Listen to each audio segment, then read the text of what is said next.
Paskutinis skambutis – tai ne tik įprastas garsas, bet ir simbolis, kuris dažnai užfiksuoja akimirką, pasirinkimo ar atsisveikinimo momentą. Paskutinis skambutis man – tai pirmieji žingsniai mano ateitį, svajones ir siekius. Studijuoti kolegijoje buvo įkvėpta kitų studentų ir absolventų.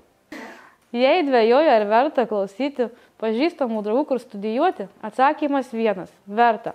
Marijampolės kolegiją pasirinkau būtent įkvėpta draugų, kurie baigė studijas čia. Man paskutinis skambutis – tai buvo 12 metų trukusio etapo pabaiga, bei naujos kelionės pradžia. Studijų kokybė ir praktinė patirtis. Marko studijos įdomesnės, didelis bendradarbiavimas tarptautiniu mastu, kur mano anglų žinios kasdien yra gilinamos. Bet svarbiausia, įgavau ne tik teorinės žinias, bet ir praktinę patirtį. Paskutinis skambutis man reiškia įgytų žinių užtvirtinimą ir savęs ieškojimą tolimesnėme gyvenimo kelyje. Studijas atradau Marijampolės kolegijoje, kuri priminė, jog svajonių siekti niekada nevėlu. Jei manai, kad savo svajonių gali siekti bet kur, nesuklysk. Ieškok aukštosios mokyklos pagal savo vidinį balsą.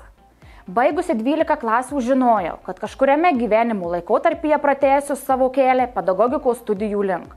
Nors tuo metu rinkausi kitą, dėl to nejaučiau pilnatvės savo profesinėje srityje.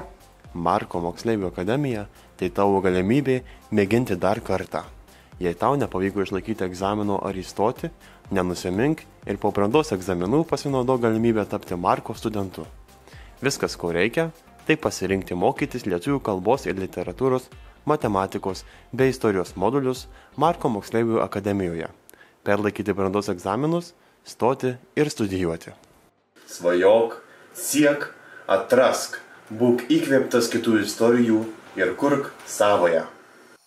Paskutinio skambučio proga sveikina Marijampolės kolegija.